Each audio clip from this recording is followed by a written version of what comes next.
Welcome to the NFL Saturday podcast. This is Amp. And this is Scotty. And we're here to catch you up on fantasy football for the week. And we'll have some fun along the way. I tried to trip you up because normally I say, and I'm Scotty, but then this time I said this. I'll see if I can catch. You hesitated for a second. There was a slight pause, and I was like, "He's gonna laugh. He's gonna laugh. I got him." And then you powered through. You're too strong. Because of last week, I also thought you possibly just forgot it. No, I did it on purpose because I always wondered, like you say, because this is Amp, and I was like, you know what, I'll try it. I always say I'm this works. Time. We'll see. Kind of works. Who knows? Maybe that'll be your new thing. We'll just alternate. Exactly. Today, we are going to review the top scorers in fantasy for the year after 4 weeks. So I actually I tallied up the people before the Thursday night game. So because I know there are some people that would have changed positions on. Oh, absolutely. Yeah. That's a fair point. Some people are probably on the list that wouldn't have otherwise even been in the top 5 just because of Thursday. And we're gonna do the top 10. So we'll go through like 1 through 5, and then we'll like just say our thoughts on 1 through 5, and then we'll do 6 through 10 and say our thoughts on 6 through 10. So we won't go over every player individually, but we can say like general thoughts, I guess. Is this a trending or ending situation? We can talk about that too, but not necessarily. Okay, we don't have to do it. I'm with you. We get into the episode. Are you ready for your fun fact of the day? Based on your little laugh, getting ready for it, it's going to be a good one. Yeah, I'm ready. Let's go. So, I'm sure you are aware that an NFL record was broken this past week. But you may be thinking it is Puka Nacua breaking the NFL record for most yards and receptions in a rookie's first 4 games, but it is not that. I did read about another one, but we're going to see if it's the same one. You may be thinking this is the Giants for almost having the worst point differential in the first half through 4 games, but it's not that either. Okay. You may be thinking it's Khalil Mack for getting 6 sacks in a game against his former team, which was the second most sacks in a game all time. But it's not that either. Ooh. This is the single game record for a player who got 10 or more catches on Sunday. So, do you know this, or do you have no idea? Because if you know it, no, I did not read about. Okay. I did not. So, I don't think I know this one. If I told you that a player got more than 10 catches and set an NFL record, how many yards would you think they got? Oh, well, you'd only be asking me if it was a comedic number. So I'm going to guess they caught 13 passes, and the record was the least amount of yards when catching over 10 passes, and they got 57 yards. They got 33 yards. 33 no yards. Shot. How is that possible? And they got 33 yards with more than 10 catches. How many catches? You know what? I'll just give it to you because you actually guessed the amount of catches correct. It was 13 for 33 yards. Let's go. I wasn't going to change my guess, so I got one right. If you had to guess a player, I don't know if you give me a conference, and I'll guess the player. All right, NFC South. that was a division. The conference just would have been NFC, but I appreciate the extra. I appreciate the extra information. I think you needed a little extra. I don't think you would have got it with just the conference. NFC South. NFC South. That's gonna. All right, I know where we're at. Adam Thielen. Incorrect. I will give you. It was a running back. A running back in the NFC South caught over 10 starting running back? You won't starting running back. I mean, we're really narrowing it down here. Rachaad White? A starting running back who played their first game last week. Oh, you're killing me, Smalls. I have no idea. Alvin Kamara. I didn't even know that. No, I never would have guessed that. That's so I was about to guess Chuba Hubbard, but then he didn't just play his first game. It's just so funny to me. 13 passes for 33 yards. So, what is the average on that? 2.5 yards a catch? 2.66 or something? Yeah. What an absurd number. Crazy. So I have a lot of fun facts about this. First, I think it was Derek Carr averaged like 0.2 air yards per completion, or like 2 air yards per completion. So he was like literally not throwing it freaking anywhere. And obviously we knew Derek Carr was hurt going into the game. We didn't know he was this hurt, but he literally could not throw it downfield. So that makes sense. That's a recipe where you can just tell that they're desperate to get the ball out as soon as possible. 0.2 air yards. That's literally just a snap and like a backwards lateral or sideways pass to somebody ready to go. What the? Yeah. And I think if I am correct about this, how did I not know that?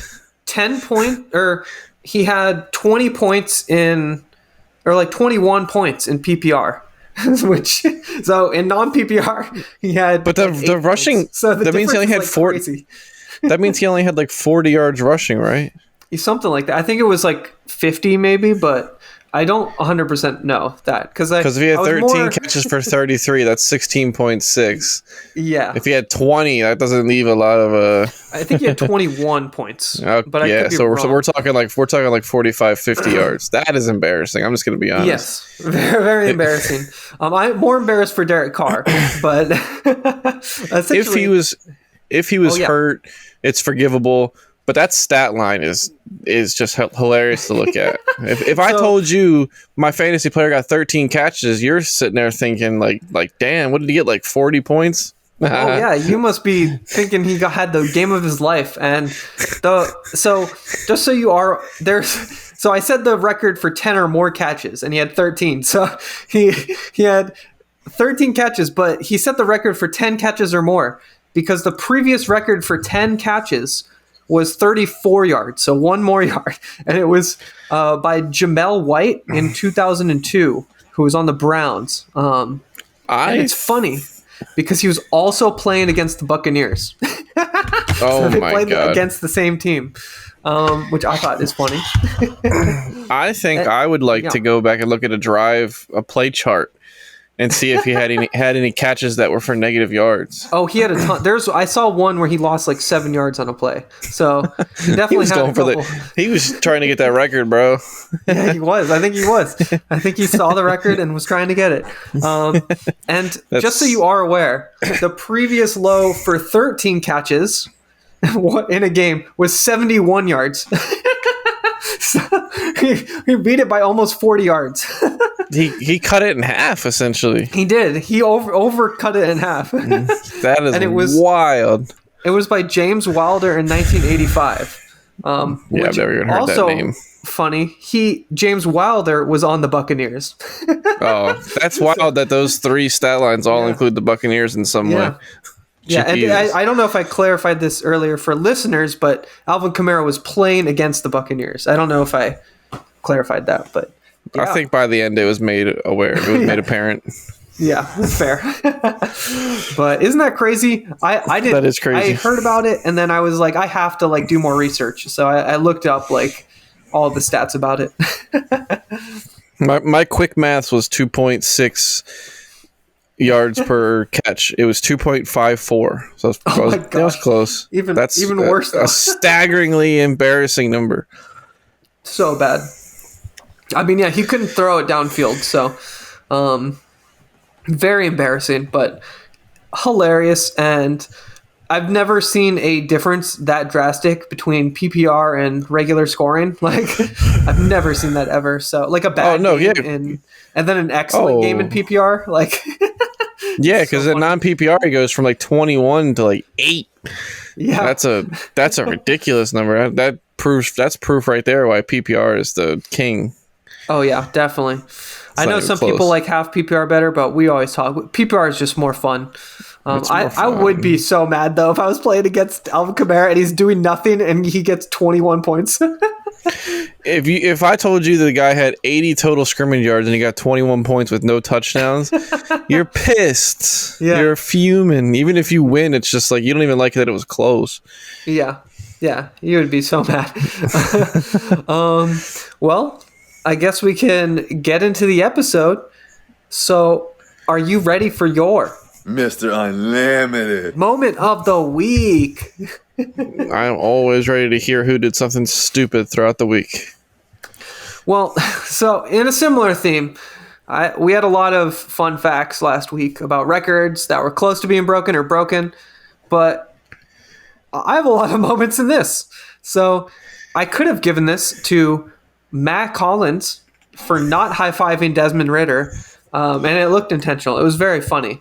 I could have given it to Elijah Moore, who had a one-play negative 20-yard rush. He had one rush for negative 20 yards. Yeah, I saw that one. I could have given it to Zach Wilson for buying all of his teammates ice cream. That would have been deserving. It would have been deserving. And that was probably the closest. I could have also given it to Josh McDaniels for putting the blame on rookie QB Aiden O'Connell for losing. You could have also given it to yourself. I could have given it to myself. for trading away Keenan Allen and David Montgomery for Derrick Henry. Yes, I could have done that. But that would have been a couple weeks ago. I would have had to do that. I could have given it to Rodney Harrison, who tried to bait Chris Jones into trashing on Zach Wilson. I don't know if you saw that clip, but that was. I think I've read about it where they were like asking him weird questions or something. Yes. But I feel like there's only one person I could give this to. And I think it would have been a little different if they lost on Thursday night and then he got fired. But I gave it to Matt Eberflus because against the Broncos, they threw a massive lead. And then they finally have a chance, even though they threw this massive lead, to take a 3-point lead late in the fourth quarter in field goal range. And instead of kicking it to take the lead by 3 points, they decide to go for it on fourth down and don't get it. And then the Broncos drive down and get a field goal to win the game. It was a very, very interesting decision. I'll just say that. We've had several of those. Flashback to the Raiders. Yes. These people in their analytics, man, they're overthinking all well, what if they get the ball back in this, that, the other. When in doubt, just put points on the board. Just you are not the Eagles. Keep it simple, stupid. You cannot do the brotherly shove, okay? You can't do it. I've seen so many teams try and fail, and it's just proof that it's not overpowered because not everyone can do it. If it was overpowered, it would be easily implemented into everybody's playbook, and other people just can't do it. When your quarterback can get underneath everybody's waistline and squat 600 pounds with people behind him pushing, that's the key to the door, you know? That's and the piece a center of the puzzle that that's can missing. get low and is like an amazing center too. Like you have to have all that for it to work. Unless they're the Bears. I guess the Bears are the only other team that it works for because they. Did you know? Are Travis Kelce and what is Jason Kelce? They're from Ohio. Yes, they're from Cleveland Heights. Oh, that's why it's called New Heights. Whatever. Yeah. Because I saw that LeBron James tweeted or X'd or whatever the heck it's called now. It's like he's like, what's the deal, man? How come I haven't been invited on your podcast? Is it because you guys are truly the king? Is it because you guys are truly the kings of Ohio and I'm just pretending to be? I'm like, damn, this guy really wants to appear on the podcast. Yeah, he wants to get the Taylor Swift hookup. You know, be friends with Taylor. He wants to come on, get connected with Travis. You know, maybe go to the game with Taylor Swift. Like be at the game while she's there. Yeah. Get a little publicity. Yep. I mean, that's not a terrible plan. I mean, No. I would agree to hang out with Taylor Swift for an hour if I was offered. Hell yeah. Like, who wouldn't, right? I will not be hanging out with Taylor Swift unless my wife is there. Well, I didn't mean like, I'm not gonna like hang just out me and her. I didn't mean like just me and her. Like if you're telling me if you could go to like a Kansas City game and sit in the box like with like Taylor box. Swift and all of her people. That's what I meant. What do you think? I was like taking her to dinner? No, I'm just saying. I don't think I would like. I don't know. I feel like if I was in the box though, I probably would not be hanging out with Taylor Swift. I would be hanging out with Ryan What I'm Reynolds. saying is, I mean, you got to go to England for that. You got to go to a. Oh, you didn't see that? He was at the game too. Ryan Reynolds was at the game, dude. Everybody's showing up to these Everyone, games. but he was like, Did you he see- was next to Taylor Swift. That's why I was saying. Oh, did you see the post that when Pacheco had that long touchdown run, and right as he's about to do his celebration, the camera's cut to Taylor Swift celebrating. Oh my gosh, that is. So And they did not broadcast Pacheco's team celebration. That's so That's nice. and he cut off. It was like a 50-yard rushing touchdown, like something that should be totally hyped up. And they just panned to Taylor Swift hugging like Travis Kelce's mom or something. Like, I want to see the player's celebration who just earned the actual touchdown, not this. Yeah, they're going a little You're trying overboard. They're trying to. That's exactly what the tweet said. Like, I'm all for showing the celebrities at the game and publicizing, trying to get the game out there more. But after every play, come on, you guys are going overboard. Yeah, Something along those it's a little lines. ridiculous. It is absolutely ridiculous. I don't mind it. Key moments of the game. Yeah, the key moments is it's just too much at this point. Absolutely. So I guess that could be another Mr. Unlimited. moment. But anyway, I guess we can go into the next segment, unless you wanted to talk about anything else funny that happened this week. Something else funny that happened this week. The Bengals lost again. I think that's funny. Does I'll take that as a no. That's all I got. All right. Well, the next segment is Our League, where we talk about our league, our sleeper league. Yes. And we first talk about our matchups. So it was a good week because we actually both won. Woo! And I beat my mom, Totally Offensive. I beat her one. Out of It sounds context, bad. that's Out of context. out of that sounds context. It's like, bad. Yeah, her fantasy football team name is Totally Offensive. Okay. so you beating her is totally offensive. Exactly. That's what it sounded like. But I beat her team 124-73. It was a 51-point win, essentially 51 points. And yeah, she got pretty unlucky. She had Higgins and Evans, who both got hurt in the game, mid-game. Oof. And now she has Higgins is out now for the week, so not good. I did have Javonte Williams get hurt during the game as well. But just overall, the rest of my team did well, essentially. And the game was decided before Sunday night, so I didn't even have to sweat. And I also had Garrett Wilson playing on Sunday night, so it was a good week for me. I'll just say that. It was fun. I was enjoying football. I was winning in all the leagues, doing well.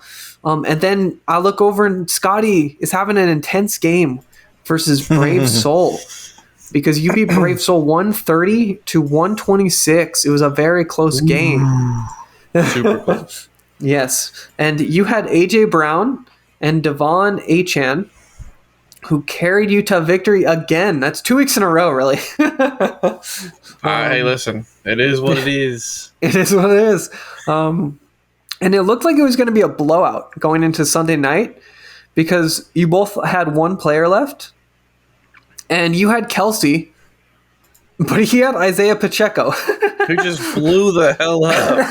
That was so stressful. Yeah, Pacheco had essentially 28 points and Kelsey only had 12. So, yeah, 4-point difference in the game. Like, that's way too close. And Kelsey really wasn't putting up points until like the second half, I think, right? Or the fourth quarter, was it? I don't know. But it was pretty late in the game when Kelsey started scoring. Like, I think there was a point where he caught a pass in the first quarter, then didn't catch another one until like sometime midway through the third quarter. He went on a deep sleep. Yeah, I think he, if I remember correctly, your opponent was projected to win for like a decent amount of time. So it was definitely. It was always close. It was always like a 5-point swing either way. And Kelsey caught a couple more passes, and then I took a projected lead and never gave it up. I don't think I was ever actually behind, but the projection was just predicting that by the end that I would lose. So projected I lost, but in terms of like actual score, I don't believe I was ever behind. But it was still stressful. Yeah, it was definitely close, and who knows if Pacheco does well or something. Then you lose. It's just 4. It's just 4 points. That's just like a nice catch and run. Yeah, break off a nice couple runs, garbage time touchdown. There was plenty of opportunities for me to lose. It wasn't set in stone. Oh yeah, it was intense. It was scurry. It's a little scurry. Well, I guess now we can talk about the standings. So, in first place, we still have the undefeated Moofs Mafia, who is just crushing it. Most points in the league. Every week he has someone break out. He has Mostert. He has DJ Moore. So already had a breakout player this week. He had Josh Allen last week. Is just insane. Justin Jefferson. It's crazy. Who's just consistently crushing it. He has Laporta, who's probably going to crush this week with no Amon-Ra. Oh yeah, that's a good point. He absolutely won. He absolutely won this week, even though even though it's only one player. Yeah, congratulations, about to be 5-0. Moofs Mafia. Even if you lose every game for the rest of the season, we'll always remember this good 5-run stretch. Yeah, his depth isn't great, but for now he's continuing to have these huge performances. In second place, Hail to the Whatever is 3-1, the only 3-1 team, which is pretty crazy because we have we have 7 2-2 teams. So, and as you could tell, since both of us won, we're both 2-2 as well. So, in third I'm place, on a nice little 2-game win streak. You are. Yeah, you're crushing it. The comeback. You were in the depths at 0-2. I was like in 11th place at 0-2, yeah. Nice little comeback. Struggling. So I'm glad that you came back. You did lose to me week 1, and you had a ton of points. So it was pretty brutal, but glad to see you come back. I'm in third place at 2-2. I have the second most points in the league. And then Alpha Kappa Olave is 2-2, and they have the third most points in the league. And then you are in fifth place at 2-2. Future Mrs. Swift. I guess it would be future Mrs. Kelsey, though, right? You don't change it. So your story is that she's going to get married, but not change her name. Is that correct? Absolutely. She has way too much star power to change her name. Her posse is called the Swifties. You can't change 50 million people's name. Either they both keep their name or he changes to her name. That's just the only way. That is fair. Plus the Eagles picture of DeAndre Swift and Jason Kelsey next to each other. Well, it has to stay in effect, you know. Oh, there was a play last week where the camera was behind the play looking like up at their butts essentially, and it was like Hurts was lined up in the shotgun behind Kelsey and Swift was off to the left, but Kelsey was like perked up a little bit so you could see the back of his jersey, and the commentator was like, "Come on, Hurts, get out of the way, we need the picture." But he blocked it so you couldn't see the Swift Kelsey thing. Thank you, Jalen Hurts, for blocking the commentator. He still managed to talk about it even though it was not on the screen. He took his moment. Yep. Yeah. Yeah, interesting, but fun team name you have there, and we'll see. Hopefully, you can keep up the hot streak because I'm not playing anytime soon. So, no. Yeah. Then in sixth place, the last team we'll talk about, the last playoff spot currently goes to my mom. Totally offensive. So she's still there. She's still hanging on. Not a great last 2 weeks. She's had some injuries. Some people not do great. So hopefully it bounces back. But yeah, we'll see. You never know. So yeah, She'll be there. I believe it. Yeah, I believe Two out of three of us will make the playoffs, and you're going to be one of them. So Yeah, that's true. we'll leave the rest up in the air. All right. Well, now for the weekly awards. And the first one is the surprise of the week, which is the team that was above projection the most. And Ooh. to no one's surprise, this goes to Moof's Mafia, who the second week in a row won this award.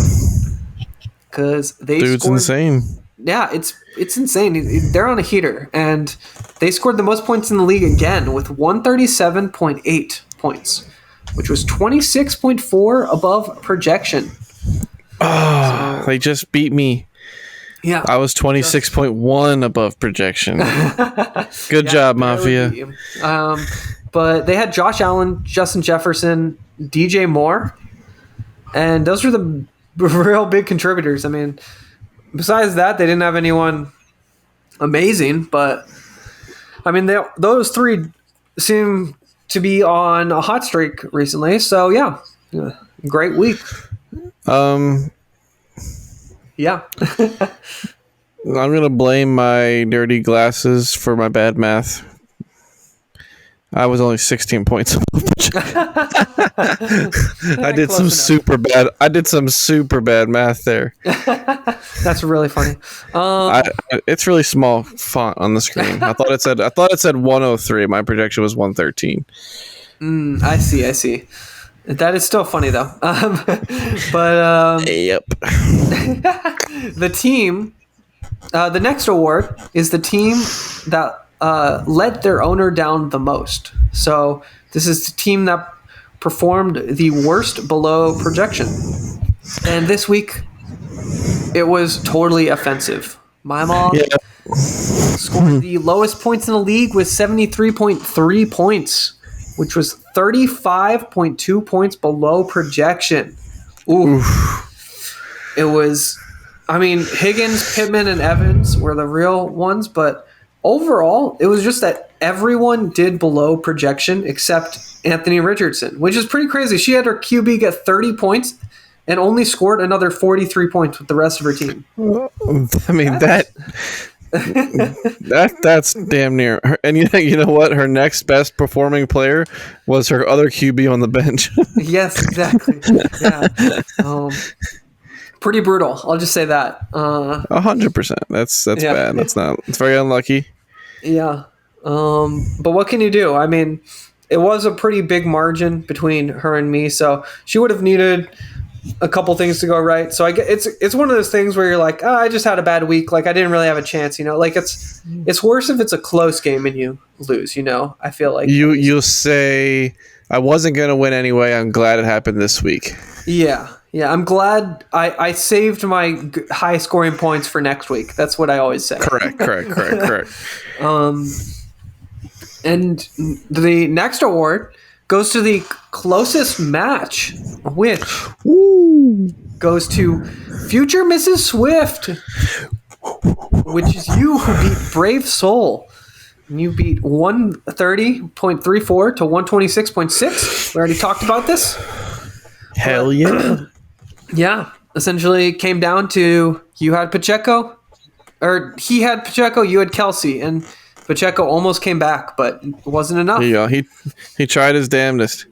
Yep. I think going into the game, I was like 20 points projected to win. Yeah. And then that just disappeared very quickly. Yeah, it was. I guess we can do the math, huh? Because if you technically won too. Oh no, because I don't know the projection points. Yeah, and I think it was 20. That sounds about right. It is possible. I went into the game with 118. We would just have to know and he was what. and he was projected to get 16 points. So they thought that I would score 134 points. Gotcha. He went into the game with 99 points and was projected to only get 109.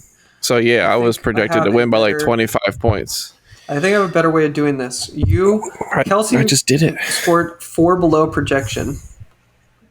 Yeah, so I was projected 134, and he was projected to get 109, above projection, which is 109 plus 4. So yeah, 25. Okay. Correct. Okay, I will give you this one. I bow down. Welcome back. I did bad math on my how bad I beat my predicted score by, but I got this one right. Yeah. I may have a little bit of sick brain, so sore throat brain. Not there. Yeah, sore throat brain, and my brain fog, I guess you can call it. Did you ever see the video where the guy said his superpower was quick math, and then he gets the answer wrong, and they're like, "That's not even right," and but it was quick. That's really funny. That's really funny. I'm gonna do that. I'm gonna steal that. That's a really good one. Go for it. Say it is hilarious. It's like a perfect family joke, I feel like.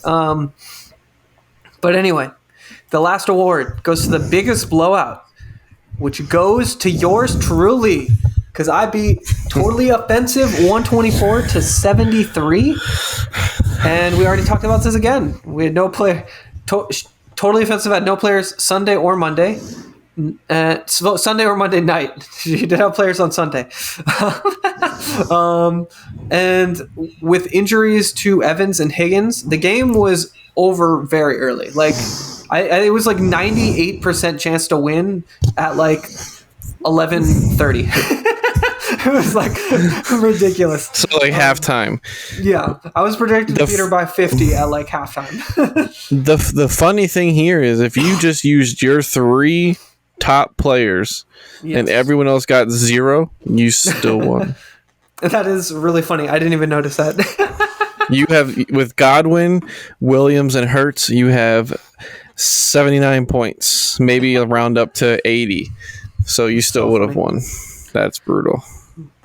Yeah, it's been an exciting year. I really like this team, and I felt after those 2 losses in week 1 and 3, they were just, I was feeling it. I was going through it. So I'm glad to be up near the top again at 2-2. I feel like now that we've kind of had some restructuring, like the weeks are kind of played out more, I feel like it's kind of going back to where we thought it was, you know? Like, Moves Mafia is the biggest surprise so far, but I did give them an A-, so it's not like too much of a surprise. I think you gave them a B, which wasn't the best, but it looks good now. It looks good now, but it could. Moves Mafia at first place. Yours could be right near the end of the year. You know, maybe they have some depth issues. So I'm absolutely positive that by the end of the year, this is going to be one of the things we go back on and see how accurate our grades were. Oh yeah, definitely. We'll talk about that. I mean, I guess I technically have to keep rooting for him so that I'm right. Yep, pretty much. Oh no, well you gave them a B, so you're going to be. You want to root against them, right? Because you want them to do worse. Obviously, if they go 14-0, that wouldn't count. So hopefully they lose a couple. But if they get what would classify being correct if they finish like third? I gave them a better grade than you. So if they, you're saying like they would have to finish. I mean, I guess we'll have to. I didn't even do this, but I'll have to go back and look at all the grades, and I guess I should just rank them based on like position. Put them in the order of how we graded them, right? Because you were harsher on everyone, so that could be like a top 5 team as a B. So that's what I'm saying. Where would he have to finish in the actual league standings? Not how we graded each player. Like if he finished 4th out of 12, was that a B? Yeah, or is that like an A-? I'll have to compare because for me, I think A- is like 5th for me. Oh Jesus! So, I mean, I would be happy with 5th. I made the playoffs. Yeah. So I mean, So yeah, we'll do that at the end of the year. We'll review For sure, for sure, for sure. But I guess we can go into the main episode. Let's do it. So yeah, now we're going to talk about the fantasy leaders. We have some huge surprises on here. I'm excited.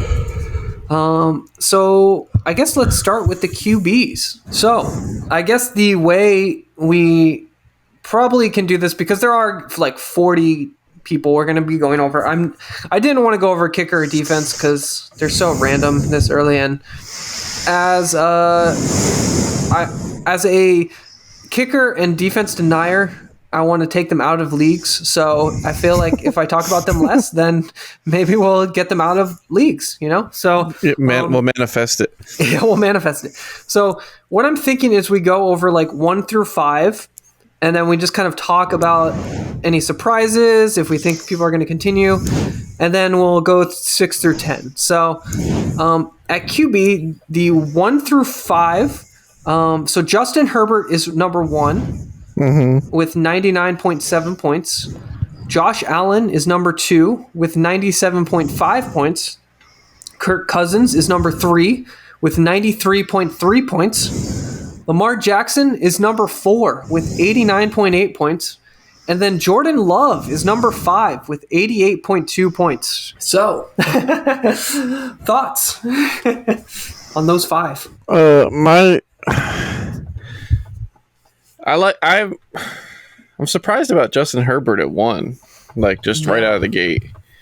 That's like the main one.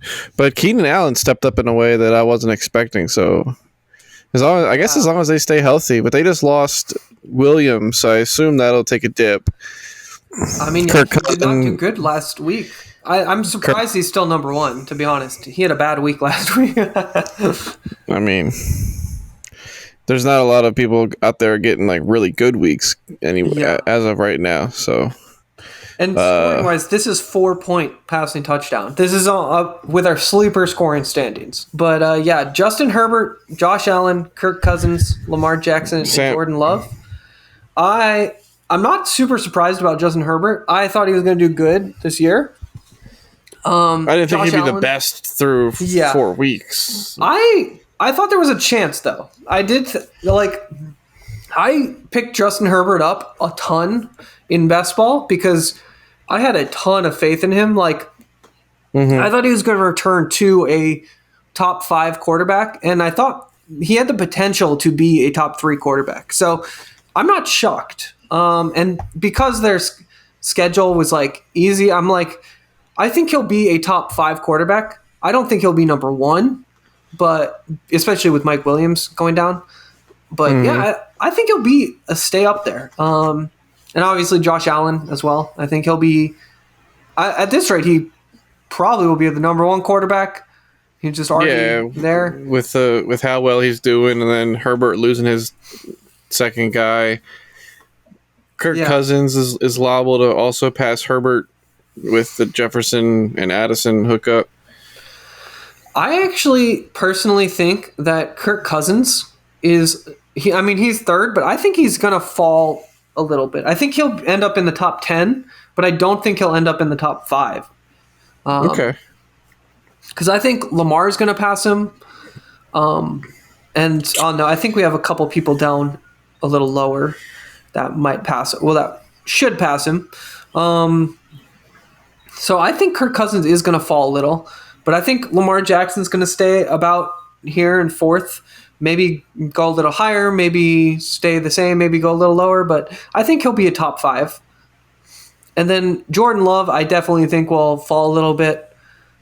I just think I don't know. He seems consistent, though. So there's a chance he's just going to get 20 points every game.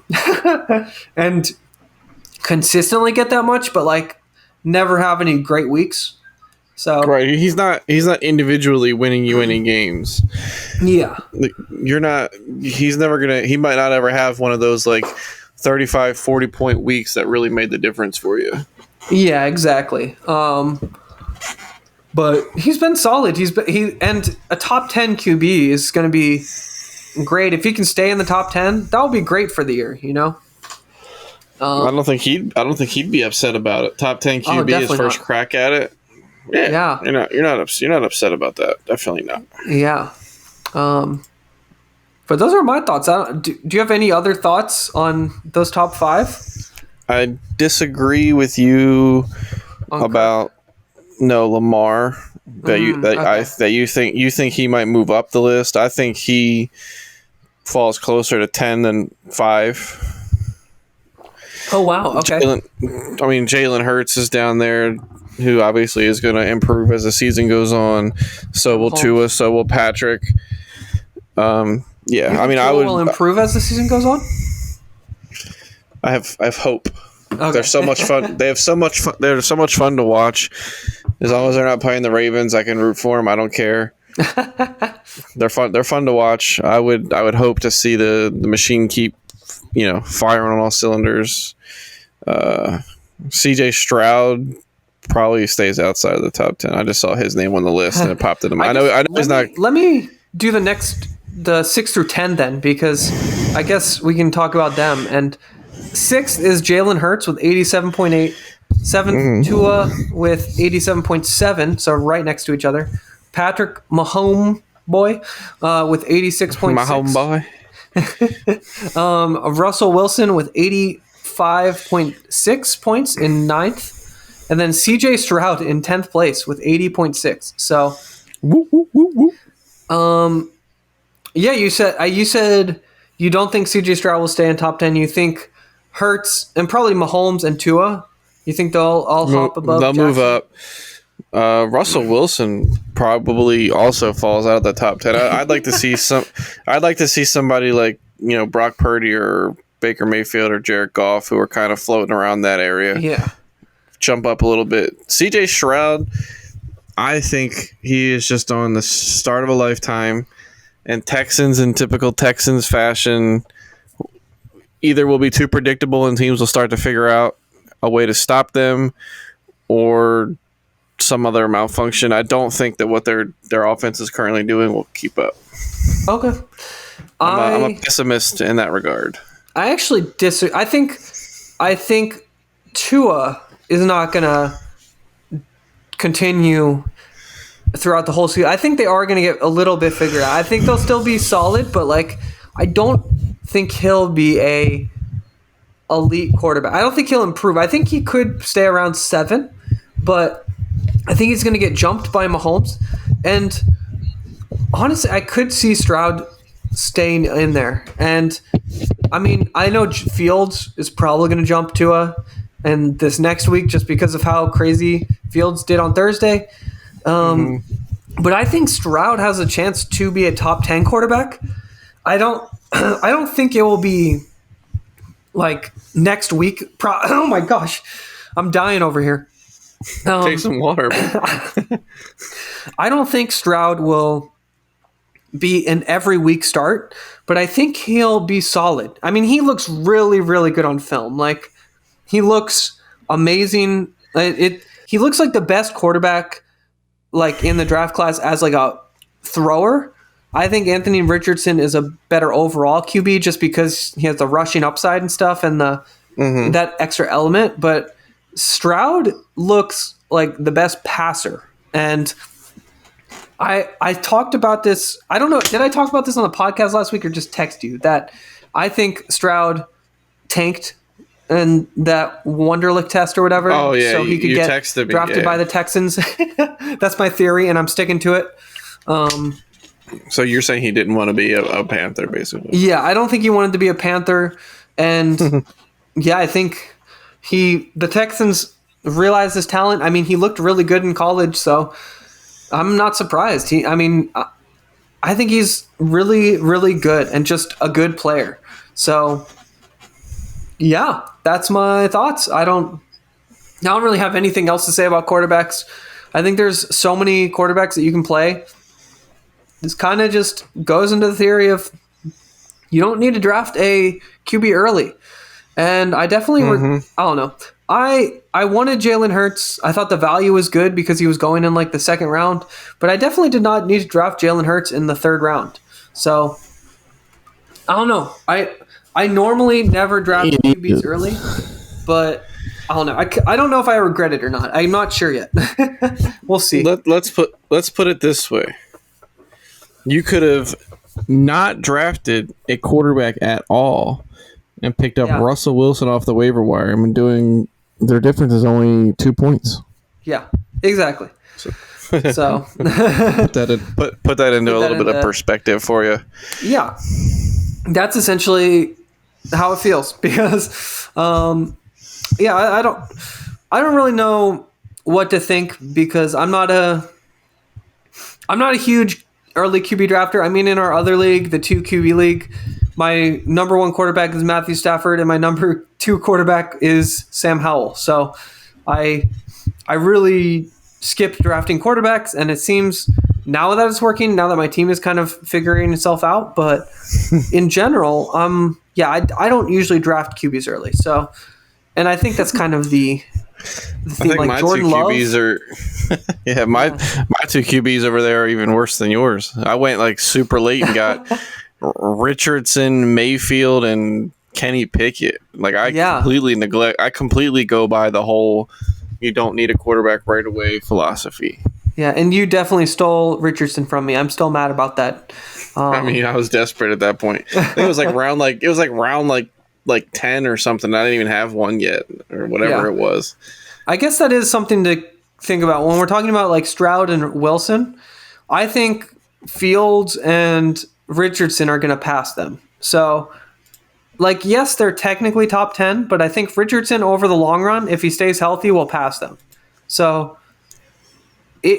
yes, technically Richardson is not a QB1 right now, but if you do like average points per game, he is. So, and you have to remember that 2 of his stat lines are incomplete games. Week 1 and week 2, he did not finish the game. So. And even then, his average is still a QB1. So, and that's the thing. Like with QBs, at least in a 1 QB league, if a quarterback, like I think average is more important because if they miss a game, you're going to be able to find a QB that is solid on the waiver wire. So you're not like if your wide receiver gets injured, it's different because you're going to be losing a lot of points. But at quarterback, it's not as important because you can usually find a good matchup on the waiver wire. So, I think it's interesting. There's not anything too crazy besides Stroud. I think that's the craziest one. I guess Russell Wilson too is kind of a little crazy, but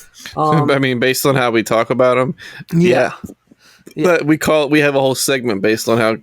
Well, I guess that's more on how goofy he is as a person, as opposed to his quarterback play. Mostly that doesn't come into conversation, but it's still a surprise. It's still a surprise. Yeah, it's kind of like when he was playing in Seattle, he would always somehow end up as like the QB3, even though he was never like doing like, I don't know. It would never feel like it. Like you'd never feel like you were, because you would have bad performances and then really good ones, and you never know when it was going to be. So it didn't feel good to have him in like a normal fantasy league.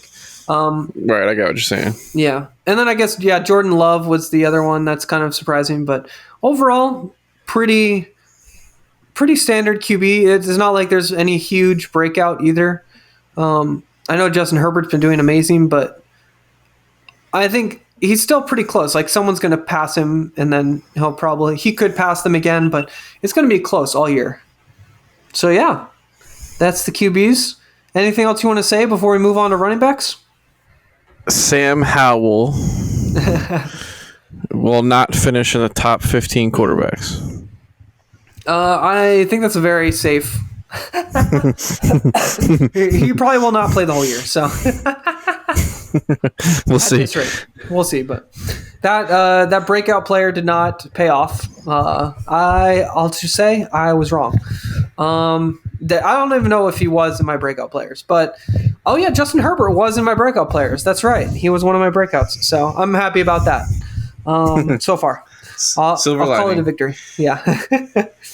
Next up, we're going to running backs. And let's do the top 5 running backs. So, at number 1, we have Christian McCaffrey with 129 points. 129 Wow. points. almost 40 points higher than the next guy. Yes, because the next person is Raheem Mostert, who has 92.4 points. And that's all of those points in 2 weeks, essentially. I mean, yep. Yep. And then Kyron Williams, who was 84.6 points in third place. And then fourth place, Devon Achane with 83.2 points. And then fifth place, we have Bijan Robinson. So, yeah, I guess we have some very interesting names here. This is by far the most surprising Oh, absolutely. section, I would say.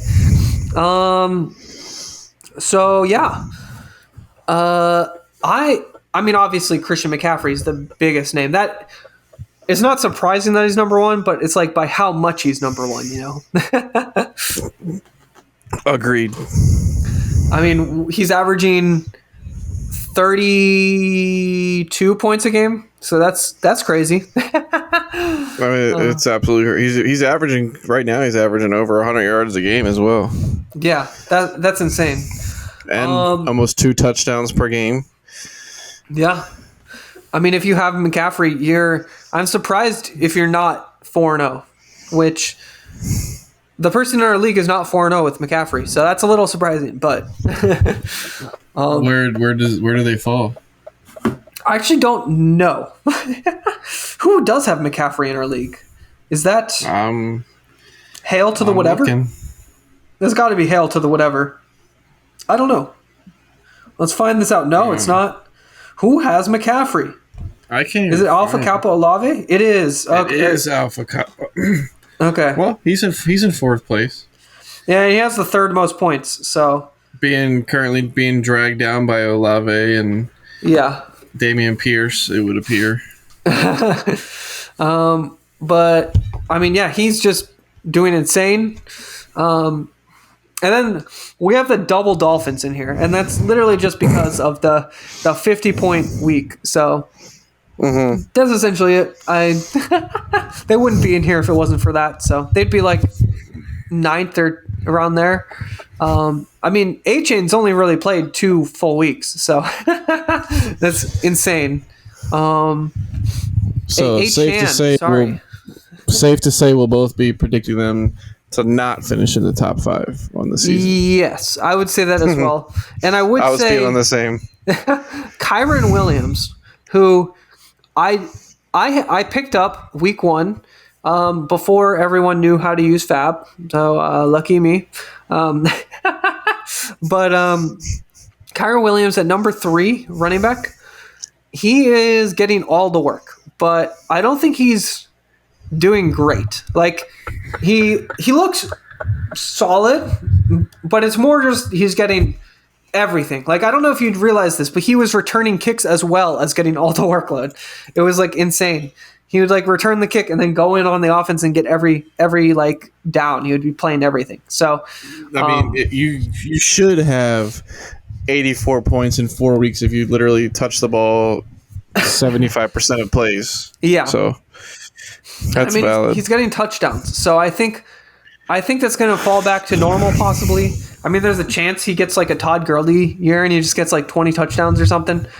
But I don't think he'll stay here. I think he could be a top 10 running back, but I think he's solid. I don't think he'll be a top 5 running back though. Do you agree?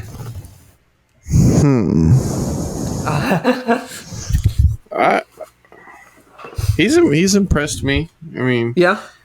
but I think workload becomes a problem where eventually he just has to slow down. So I'll have to agree with you that he is a slipper. Yeah. There's plenty of guys on the outside of that window looking in that I would say are much more talented. So Yeah. Now, I guess in 5th place, we can quickly talk about Bijan Robinson because personally, talent-wise, I think he is right up next to Christian McCaffrey. Like, he looks insanely good talent-wise. And now, opportunity-wise, he is definitely a lot lower on the. But I do think he's going to start doing a lot better. He's only had 1 touchdown so far, and that was week 1, and he's still in 5th place. My argument against him being drafted so highly was that a lot of game flow is going to eliminate him from the equation. If the Falcons are always behind in games, it just reduces the amount of chances for him to touch the ball. Yeah. But he does every time he does get his hands on the ball, he looks like he could make a play happen every time. Yeah. Did you see that one-handed There's no catch? denying that. That was insane. He's unbelievable. Yeah. He is very good. He's just so good. And I personally think he's going to be the RB2 on the year if he stays healthy. I think he's that good. And I don't see a way where he doesn't increase the amount of points he's getting.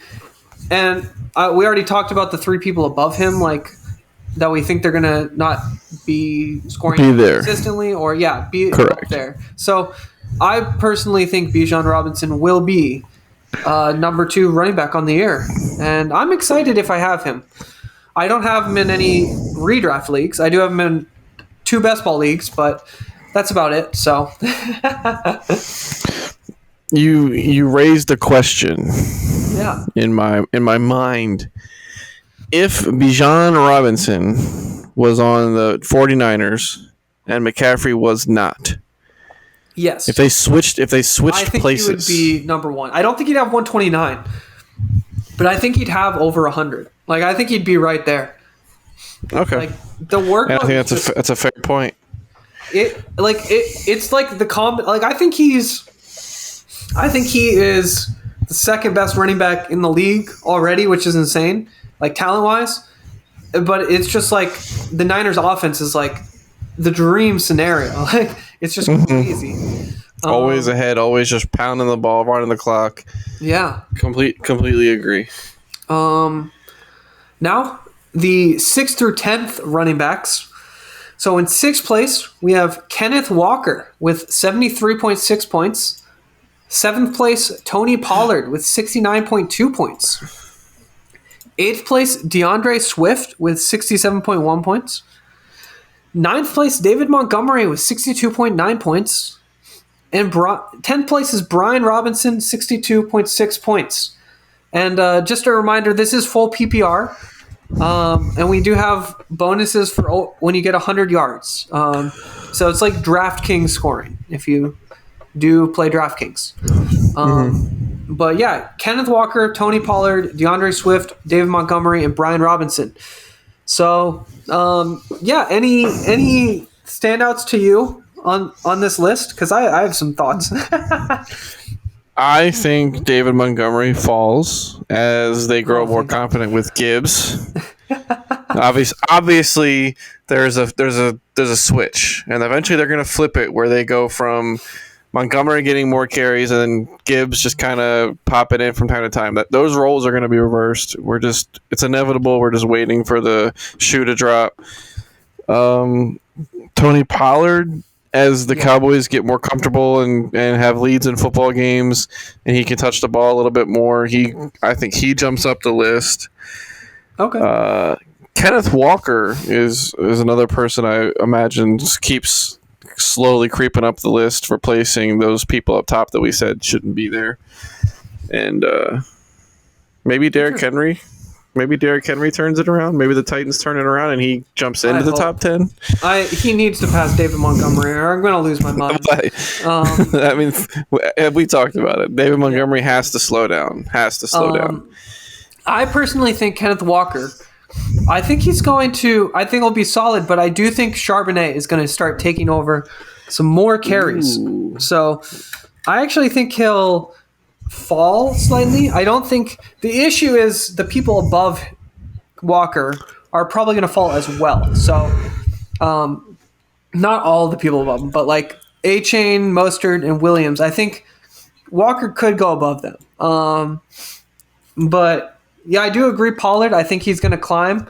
I think Pollard is really good, but at the same time, like the Cowboys just want to like do a committee almost. And it's almost like if they had Zeke, their team would be better on offense. It's almost like that. Now, DeAndre Swift is the most interesting one to me because the last 3 weeks, he's been really good. The week 1, he did terrible. But then Gainwell got hurt. Swift came in, and he's been so amazing that when Gainwell came back, Swift just kept the role. And I don't know, like, I think Swift will climb up this more than I think he'll jump Walker even. Maybe I'm crazy. That's a little bit of hometown bias, but Swift has looked phenomenal. Yeah, he had that 1 week where he had like 175 yards. I mean, it's not out of the realm of possibility. Not at all. I think he could get like. He has never been healthy through a whole season though, so I'm worried about that. Hopefully, that's always a concern. Yeah, hopefully they keep it like kind of like a committee. I don't know any DeAndre Swift, so I would be fine if they keep it a committee and kind of keep him healthy for the sake of the Eagles.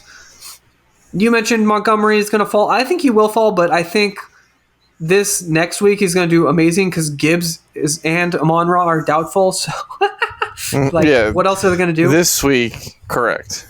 Yeah, but in the future, like this isn't a next week. Like in 10 weeks, though, yes, he'll be out of the top 10. Yeah, probably. we're talking at the end of the season. There's no way he's sitting there in the top 10. I don't. Especially with all the top running backs like have not been doing great or they got hurt. So, I mean, I don't think he'll be there. Brian Robinson though, Brian Robinson's my other running back that I am proud of on my team. Kyron Williams and Brian Robinson. My starting 2 running backs right now. And you aren't sure to keep it up. I mean, I don't I mean, we saw it this week. The issue is it's just game script dependent. Like if they are doing well on offense, he's going to do well. But then it's the Commanders, so yeah. I mean, we saw what happened this week. He got 9 points. I think it was 8 points. So not terrible for a running back that is only projected to get 11 points, but I mean, not great. We'll just say that. Definitely not. Yeah, I just need Javonte Williams to take off, and then he can replace Robinson for me. So that's what I need. But yeah, that's the running backs, the top 10 running backs. Kind of talked about it, but there's only in the first 2 rounds, there's only 3 running backs that were drafted in the first 2 rounds. And that's McCaffrey, Robinson, and Pollard.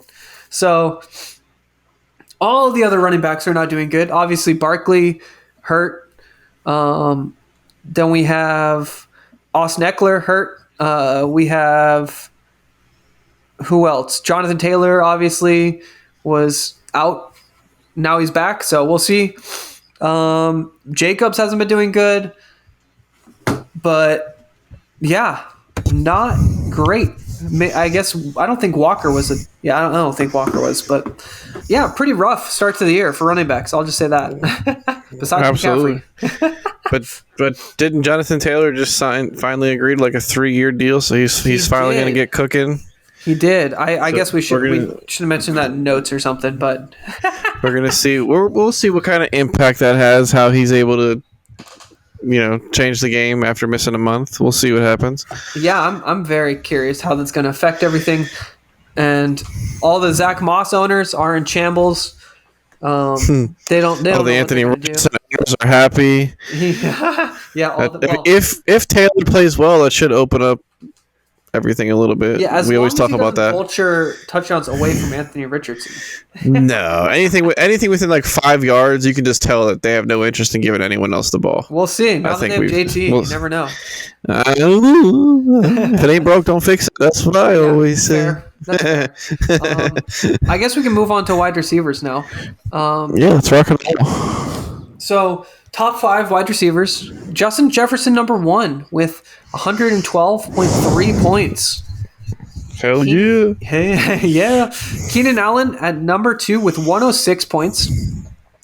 Puka Nakua at number 3 with 104.5 points. Stephon Diggs with 103.9 points. Then 5th is Tyreek Hill with 103.4 points.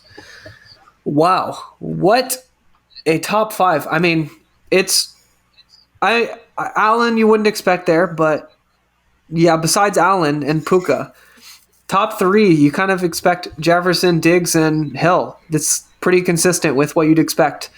Obviously, the only one not there is Chase. We're missing Chase and then Cooper Kupp because he hasn't played yet. So, well, I guess we do have Cooper Kupp there because Puka Nakua is number 3. So,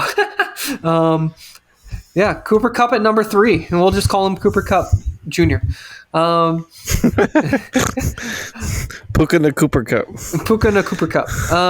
Cooper Cupua.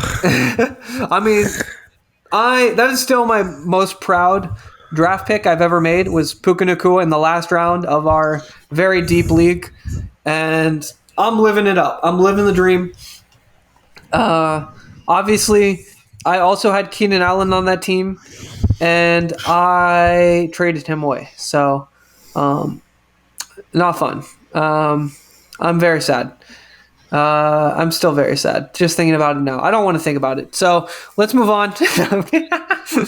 Any thoughts on these top 5? I mean, they're all doing really well.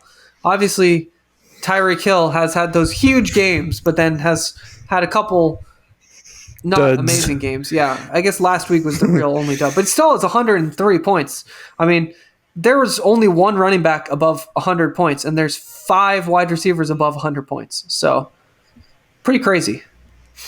I mean, 4 out of the top 5 that we're looking at are names that we expect to be there. Yeah. And well, maybe Keenan not. Allen Maybe is kind of Keenan. a surprise, but Maybe Keenan Allen is a surprise, as well as Puka Nakua. yeah. You expect to maybe see like a Tyreek, or well, I guess Tyreek technically is 5 Yeah, he in the is. top 5. Devontae Adams, you expect to eventually sneak up there. Yeah, AJ Brown. Adams is 6th, so Here's what I say: yeah. Keenan Allen, because Mike Williams got hurt, keeps producing. I don't know if he produces top 5 numbers, but I'll say it'll be close. Okay. I think he'll be in contention for around that mark. I don't think he gets better with. We'll see, because I expect people below him to step up. Puka Nakua with Cooper Kupp coming back. I don't know how much he's impacted. I still think he finishes top 10 because he's just proven himself at this point. Through 4 weeks, he's been a rock. Agree. You don't give that up, so he doesn't disappear. Stephon Diggs, we expect to be there. Josh Allen still looks red hot, so I don't think he's going anywhere. You disagree? You think Tyreek drops down? You think they can't keep up their offense? But Tyreek is still a freak athlete, so it's hard to I don't gauge. know if Tyreek falls down, but it's hard to say. I like Jefferson. Yeah, I like Jefferson. There we go. Figured it out. I mean, Chase He's on pace to break the receiving record. Yeah. Yeah, I mean, I agree with everything you said, really. I mean, what I've noticed recently is that wide receivers year to year are very consistent. So, like, all the top, like we talked about the running backs, there's only 3 in the top 10 that you really expected to be there. But for wide receivers, like, most of these wide receivers, I kind of would expect it. There's a couple standouts, which we'll go over in a sec, but yeah, I mean, overall, it's pretty straightforward, especially the top 5. I'm not too surprised. Then I guess we can go 6th, 10th now. So in 6th place, Devontae Adams with 93.7 points, Nico Collins with 88.8 points, AJ Brown with 88.4 points, and then a big drop-off to Amon-Ra St. Brown at 75.5 points. And then Mike Evans in 10th place with 74.7 points. So you talked about earlier about Adams. You kind of expect to be up there. And then A.J. Brown. I don't know if I expect A.J. Brown to do better than this. I think he'll be around that like 6, 7, 8 range. I think he'll be somewhere in there. What? But I do. I mean, this is good. Like I think you're happy with AJ Brown so far. Well, I know the first 2 weeks were terrible, but I think it will be somewhere in between those, which is why I think this is kind of almost what I'd expect. I don't know. What do you think? I'm not 100% sold on Devontae Adams because of quarterback. Yeah, fair. Amon-Ra St. Brown is missing time, and we don't know how much. Yeah, so he's gonna fall a decent amount. But the people lurking in the shadows who could like knock him out of the top 10, I'm not too thrilled about either. Maybe like Brandon Ayuk steps up, but I'm not really. Would have to have an amazing rest of year to catch back up. So correct. So would like Debo's pretty far down. Terry McLaurin, like people were usually pretty high up there. We're not really seeing them. So I mean, I'll say that 8 out of 10 that are currently in the top 10 will finish there. I think that's bold, but I like it. I like the boldness. I think for me, Mike Evans is the one that I think is going to fall out too. I could see Amon-Ra and Mike Evans falling out only because Amon-Ra is They're missing time. Yeah. And I mean, DJ Moore is probably going to pass someone this week. So we'll see. But yeah, Mike Evans, Amon-Ra. I think they'll fall out. I think Nico Collins could fall out, but like I said, the Texans look really good. So I think he's going to be solid all year. I mean, I think he'll be a really good play all year. He might not finish as the top 10 receiver, but he'll be playable, So I'm excited. I'm really excited about all those players, if you have any of them. Even Amon-Ra, even though he might fall out, I'm still excited about him. It's just that he's going to miss some time, so we don't know. Hopefully only 1 week, but we'll see. Yeah. Pretty standard thing there, actually, for the wide receivers. Any last thoughts before we move on to the last position that I acknowledge? No, I guess Adam Thielen at 11 is surprising. Yeah, that's true. That's about it. Yeah, very surprising. Awesome. Well, I guess we can move on to tight ends. And the lowest scoring points person so far on the list that we've mentioned was Brian Robinson with 62.6 points. That was 10th place running back. And the first place tight end only has 55.4 points. And that is TJ Hawkinson with 55.4 points. In second place is Sam Laporta with 52.2 points. Third place is Cole Kmet with 49 points. Fourth place, Evan Ingram with 48.2 points. Mark Andrews is in fifth place with 48 points. So those are the top 5. Do you agree with me that once Mark Andrews and Travis Kelce start doing well again, they're going to be number 1 and 2 again? I'll agree with Kelce. You don't think Andrews, after having that great last week, will stay at the top, near the top? Let me see one more week where they go back to looking like they trust him to throw the ball in all situations, and I'll be convinced. Because like the first couple weeks, it seemed like at points, it seemed like there was times when you're like, oh, this is the perfect situation where you have a play drawn up for Andrews, and he's completely ignored. So I'm waiting to see if they're like fully invested in this whole like diversifying the targets and getting everyone involved, this, that, the other. So we'll see. But I'm not surprised at all about like Hawkinson and Laporta. I think Evan Ingram was like my top 3 favorites when we did like the who would you like to have on your team. So I'm excited to see him doing a little bit of work too. He was on your Hawkinson was your good guy to get. So I'm shocked about Laporta. I'll just say that because rookie tight ends. I mean, I don't think Laporta will stay here because I just think rookie tight ends are usually super inconsistent. And I think he has had a great year, but I do think he's going to be inconsistent. And I could be wrong. And I talked about this on the Trending or Ending 2 episodes ago when you were gone. But I think Sam Laporta is not going to do well all year. So that's my biggest takeaway. Also, Cole Kmet. I think, honestly, tight ends don't really matter. Like, because they don't get that. Like, they just have spike weeks. And it's so random that, like, any of these tight ends could, like, a 6th place tight end is not really going to win you your fantasy league.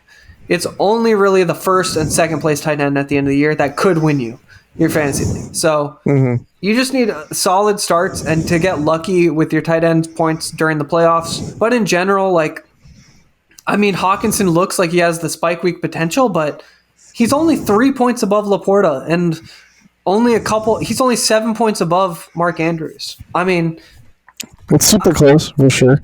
Yeah, I think it's pretty dang close at this point. So I guess we can go into the 6th through 10th place, and I may have a little bonus person to add on. So in 6th place, Hunter Henry with 46.6 points. And then 7th is Travis Kelce with 44.5 points. 8th place, Jake Ferguson, 37.7 points. 9th place, Tyler Higbee with 35.6 points. And then 10th place, Zach Ertz with 33.6 points. Now, personally, I don't really care about any of these. Maybe Hunter Henry. He's had a couple good weeks, the first couple weeks. I mean, he was the tight end 2 in the first 2 weeks. So he's been okay. You can pick him up on waivers in some leagues. I think ours, he's still available on waivers. But he's all right. I don't mind playing him. I don't think he's going to be great, though. Kelsey's the big standout, though. Obviously, Kelce, I think, will return to number 1 or number 2 tight end. I mean, he's only 11 points behind number 1. And one good week, and he's probably going to jump all the way up to number 1 or 2. So that's kind of what I'm thinking. Maybe he's going to have that 30-point week that's going to win Scotty here a fantasy matchup. I mean, we'll see. I'll hope. We'll see. Yeah, I'm excited to see what happens. I'm not excited about any of these tight ends though, and I don't really care about any. No, I don't either. Except there's one. There is one that I am excited about, and that is in 11th. The star tight end on the Atlanta Falcons, Jonnu Smith, who is 11th place, way far above Kyle Pitts. Leaving Kyle Pitts in the dust because Jonnu Smith has 32.9 points. He is elite tight end material. Yeah. He's averaging 10 points a game in the games that he's playing, so that's something. I will say it's kind of interesting this year because most years there's like a huge gap between like 1 and 2 or like 1 and 3 or something. But this year, the gap between 1 and 7 is the same as 7 to 10. So kind of interesting this year. It's kind of just all, I don't know. You're just getting like a mix mash of like okay tight ends. Like no one's great. They're all just kind of averaging like slightly above 10 points a game. It's like, I don't really want any of that. You feel bad for the people who use that first round pick on Kelce. But like you said, you think he'll turn it around, but it hasn't worked out so far based on who you would have passed up to get him. Yeah. But I think it'll be, I mean, the fact that you're 2-2 with Kelce is scary. I'll just say that. You have the potential. We will see. We will see. All right, well, I guess now it's time for Ask Anissa, where I ask my wife, Anissa, a fantasy football question, and she knows nothing about football. So, Anissa. Yeah. Which fantasy breakout will return to average? Kyren Williams, Nico Collins, or Sam Laporta? Kyren for sure. Kyren? All right. Yeah. Lock it in. Lock it in. Now it's time for the book club, where we pick one guaranteed bet and put our fake money where our mouth is. And this is obviously referring to our fake money betting challenge, where we start with $100K and have to earn it up to $1 million to win, or break it down to 0 to lose. So, yeah, it's been fun. Currently, Scotty is at 57K, the exact same he had last week. And I am down. I am down to 205K. I lost a lot of money. I lost 45K last week. So, yeah. On a bit of a cooler, we'll just say that. But we did have a update on our bet that we made on the podcast last week. We both lost our guaranteed bet, I believe, but we also did a second bet where we bet each other about the Toy Story animation thing. And Scotty won that. Scotty, hell yeah! Woo, woo, woo. Look, it was very, very finicky. There was a lot of bugs and glitches, but for kids, I think they would have enjoyed it. I think it was the technology was interesting. It's not there yet. Definitely not there.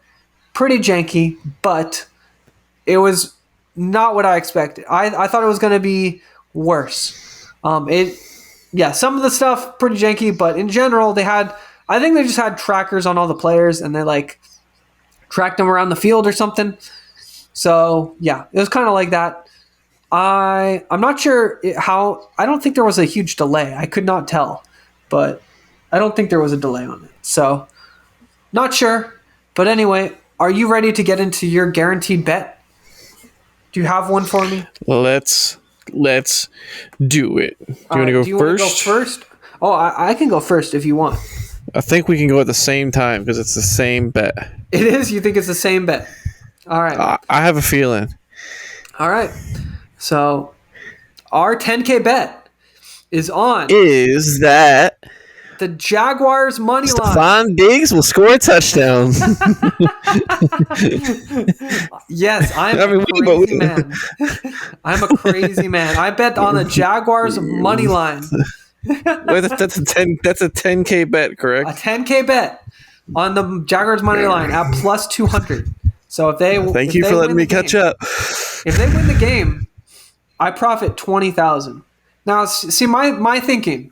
I'll just get into it. My thinking is that one, the Jaguars stayed in London. That is a huge advantage.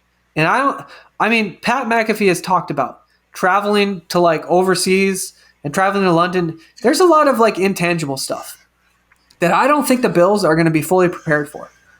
There's a lot of stuff, customs. You have to deal with people are wanting to go and see all the sights around the city. The Jaguars are London veterans.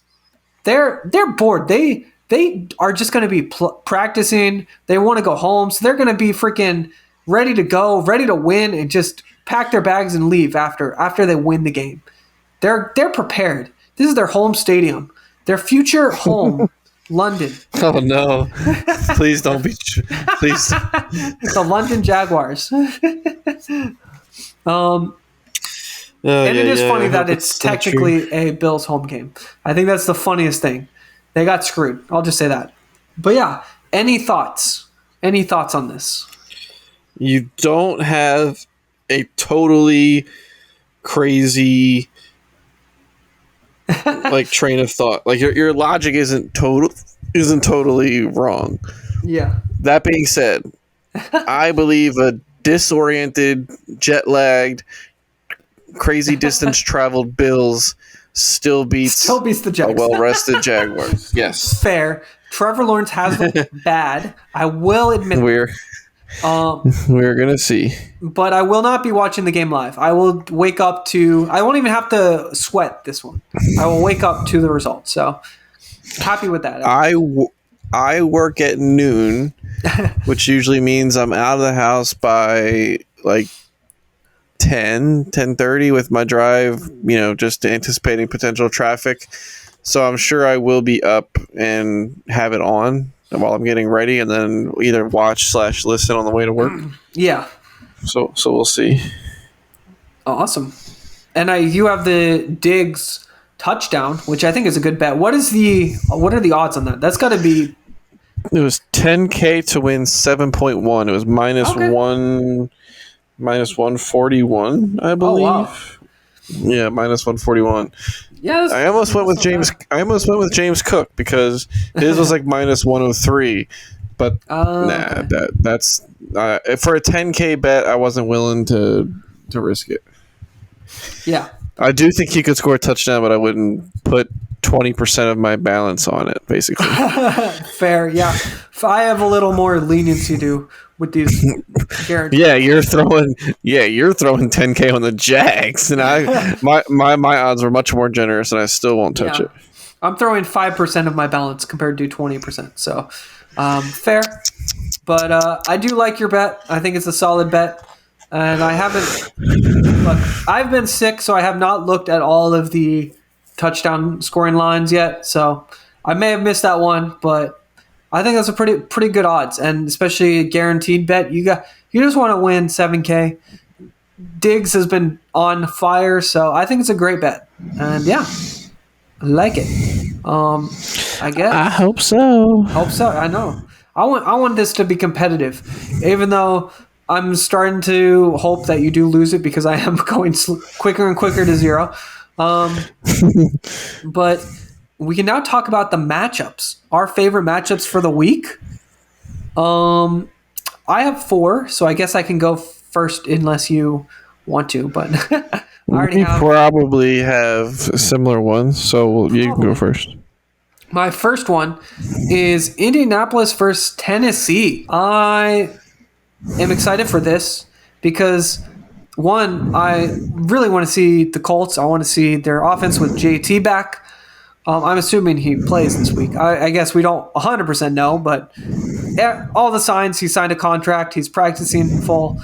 So I would be shocked if he doesn't play. Also, I want to see the Titans. They had a good week last week. I want to see if they keep it up. So I'm excited about this game. I'm just excited I think it tells a lot about the division, too. It says a lot about where the Titans are. Correct. It says a lot about where the Colts are. So I'm excited for it for that reason as well. So, yeah, I'm looking forward to it. What's your first game that you're excited about? Or thoughts on this one, too? Well, I would be interested in the outcome of this game strictly because of how the division looks. Yeah. I'm less excited about seeing Jonathan Taylor play his first game. I'm less excited watching 2 mediocre offenses. Maybe Anthony Richardson because I have a little bit of him in a couple places. That excites me. But overall, I would say that game looks to be a snooze fest, if I had to guess. Like a low-scoring game. That's the vibe I was getting. Yeah, I'm not like super excited for fantasy-wise, but I do think there's going to be some fantasy points. Henry, I think is going to do well. I think Richardson will do well. And probably some of the Colts receivers as well. So I'm excited for them, but we'll see. The Titans are... Well, the Colts are giving up a lot of... Hopefully Hopkins, too. Let's hope Hopkins. We haven't seen too much from him. That's but the only reason. Ravens Steelers is where my mind goes. Ooh, maybe okay. because I'm a Ravens fan first before fantasy football, which is questionable sometimes these days. Sometimes I forget and I root for fantasy first. Yeah, it happens. The Ravens have already won division games versus the Bengals and the Browns. So if they start off the season 3-0 versus the division, and they go up to 4-1, that shapes a lot of the remainder of the season. Gives you a good idea of where we're all headed. So I'm very excited to see if the Ravens can keep that passing game going versus the Steelers. Steel curtain.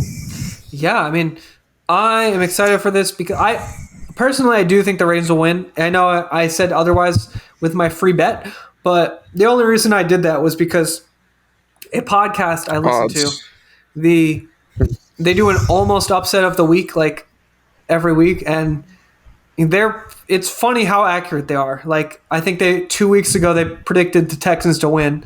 Yeah, I'm excited about this one, kind of. I think the Steelers will put up a close game just because I feel like Tomlin always it's like a ping pong. It's almost like my fantasy team on Yahoo, where my team will do very good one week and then terrible the next week. So I'm very, very curious what's going to happen. I mean, Pickett is playing, which is wild, but yeah, I was fully prepared to pick up that backup QB and just like concede to the fact that I was going to lose, but at least had to put points on the board. But they said he practiced in full Thursday and Friday, or Wednesday and Thursday. Like, he had 2 full days of practice back to back, and they said he had no issues moving. So let's see what happens. Yeah. And funny side note now, do you hear my dog? I do not. Okay, good. Is he barking away? No, he's licking the hell out of my freaking arm. I can't hear that. Okay. I just wanted to make sure you didn't hear this like. Nope. Oh, now he's looking at me. He's mad. I'm making fun of him.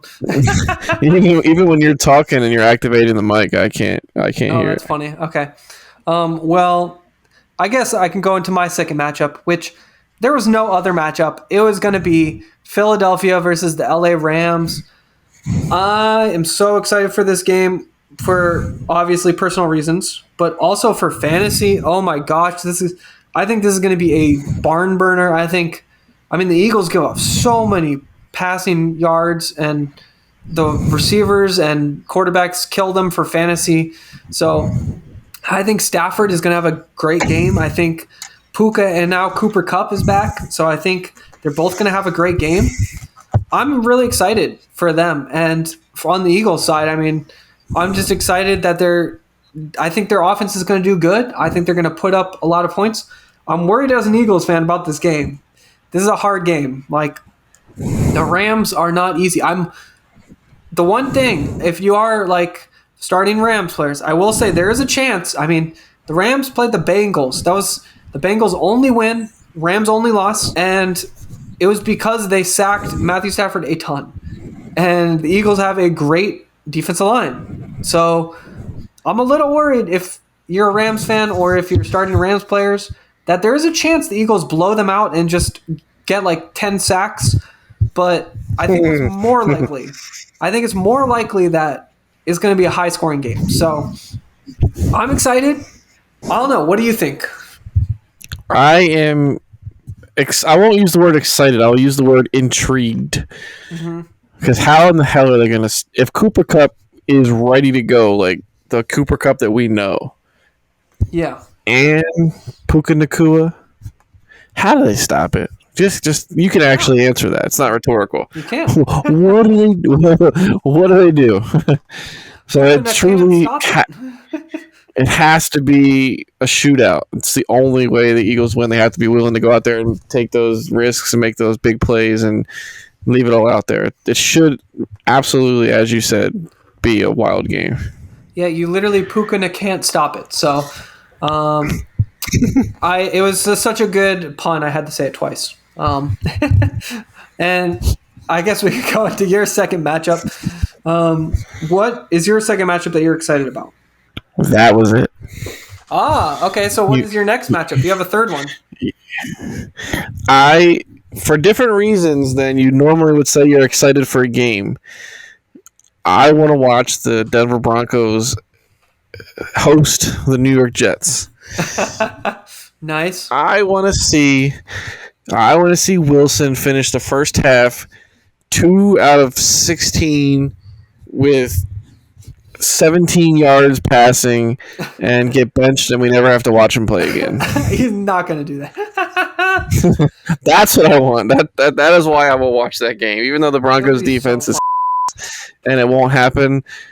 I just don't want to see this guy anymore, man. By Wilson, I know we just have to clarify. You mean Zach Wilson, correct? Correct, obviously. Yes, I'm just saying because both quarterbacks are Wilsons. Oh, well, only one is in jeopardy of losing his job, I would say. But yes, Zach Wilson. Zach Wilson. I will hope that he has a really crappy first half, and then we just never see him again. That said, though, I am excited to play Garrett Wilson this week because based on last week and also based on the fact that it's the Denver Broncos, there's a chance Garrett Wilson finally has a great week. So I'm praying. I'm praying to the Garrett Wilson truthers. We all got to be praying. We're praying that he finally has a good week, especially now that I have Chris Godwin on bye. So I'm curious how it's going to go, but I like that game as well. Good pick. But my next one that I'm excited about is Kansas City versus Minnesota. I think this is going to be a huge high-scoring game. Obviously, you're playing your key Vikings. I think Jordan Addison's a good play this week too, even though he got 0. And I think it would be really funny if your brother benches him and he goes off this week. So that would be the one. Especially after getting 0, he's probably going to bench him, right? That's absolutely what's going to happen. In fact, I can probably go look now. Yeah, I am too. He probably already did it. Yeah, let's see. League and Mr. Wilson. He did. He benched Addison. Oh man, he put in Drake London. Yep. And he played Garrett Wilson. So I'm no longer. But he did keep in Hawkinson.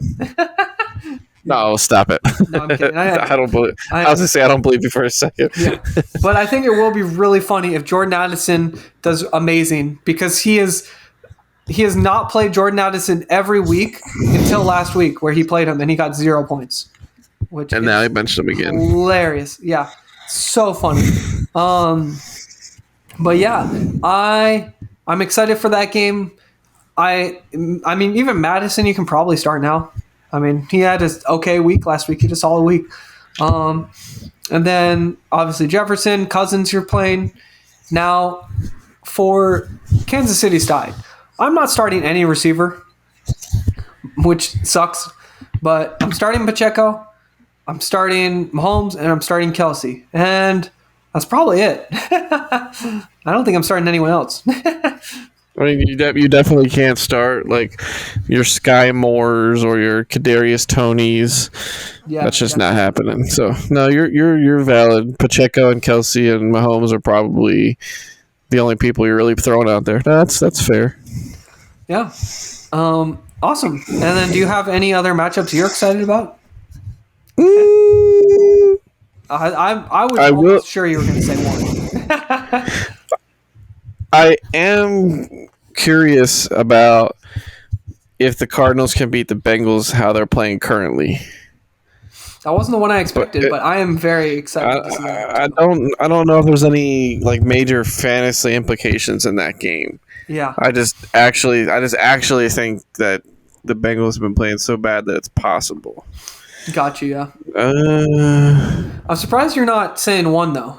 There's one matchup I'm surprised. I mean, well, it's Sunday Night Football. I just thought we were going to do that one last. Yeah. That was going to be my last as well. Yeah. I think this game will tell us a lot about. I don't know. I think it will tell us a lot about the strengths of the offenses and how they'll do in like the playoffs because both the defenses are good, but I think both the offenses are a little overrated right now. I don't think Dallas is that good on offense. We kind of saw it against Arizona. They couldn't get anything going when they had to, throwing the ball. And San Francisco, I think, is a little overrated.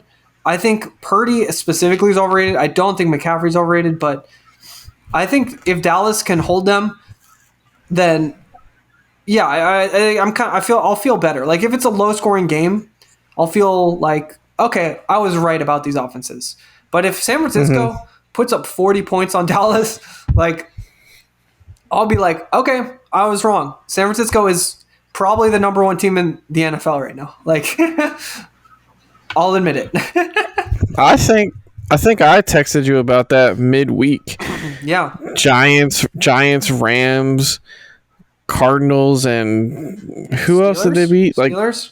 Week 1? Like four teams that you expect them to be whooping, and a couple of the games were close. So like they're still very good. There's no doubt about it. I'm just not 100% sold they're as good as they've appeared. Yeah. And I think the Cowboys have even had an easier schedule, if I'm not mistaken.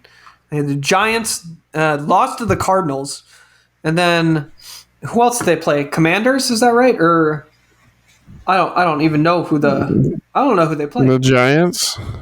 You know what? I have CeeDee Lamb on my team. I'm gonna check. Did they I play can. the Giants? You said who the Giants played or the Cowboys? The Cowboys. I meant to say the Cowboys. Oh, they played the Jets and the Giants, and then they lost to the Cardinals, and then they beat the Patriots. Like, none of those teams are good, and they even lost one. So they lost to the Cardinals. I get they're blowing people out. They're blowing bad teams out, but like, that's not impressive to me. Like, well, the impressive part is that in the games that they've won, they've given up 13 points. You can't argue that. But they're bad teams too, though. Like, There's other teams playing bad teams that aren't making it look that easy. I don't know. I just don't think against a good team they're going to be able to do that. And I think a lot of the time, I think it's helping their offense. Like, I think it's a combination of like their defense being so good against these teams is helping their offense. But when you get a good team and your defense isn't able to hold them, I don't think their offense will be as good either. So I think it's going to be I think this week, I think the Niners are going to beat them by 10 points. I would not be surprised. And I think my Niners prediction of their offense not being as good will probably be wrong. I think you're mostly right, and there's like a mild sprinkle of Cowboys hater coming through. Definitely. A little bit of exaggeration.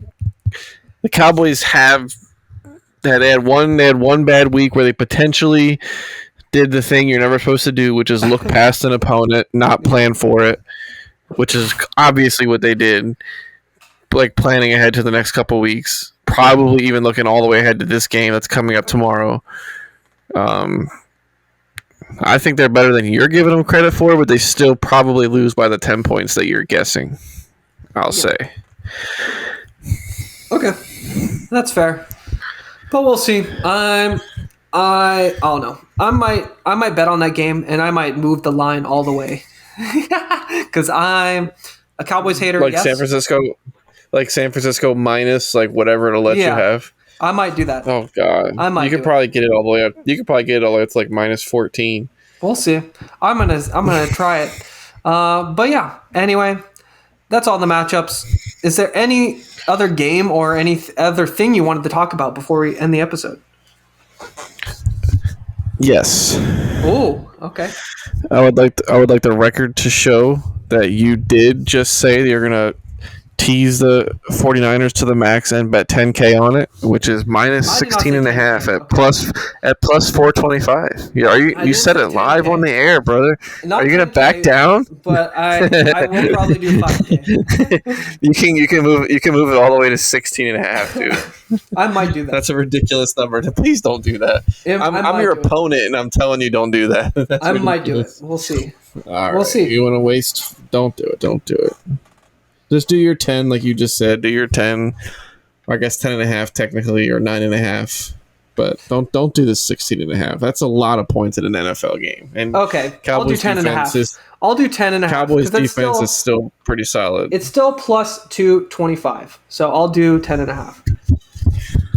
All right, that's all I got for you. Don't do that. Don't do the maximum. That's a waste of 5. All right. Well, I guess we can call it here because it's now time for your strong opinion of the day. Are you ready, Scotty? Always ready. And that is that if you took away the brotherly shove, the Eagles would still be great at QB sneaks. Thank you for listening to the NFL Saturday podcast. Follow us on Apple Podcasts, YouTube, and TikTok at NFL Saturday.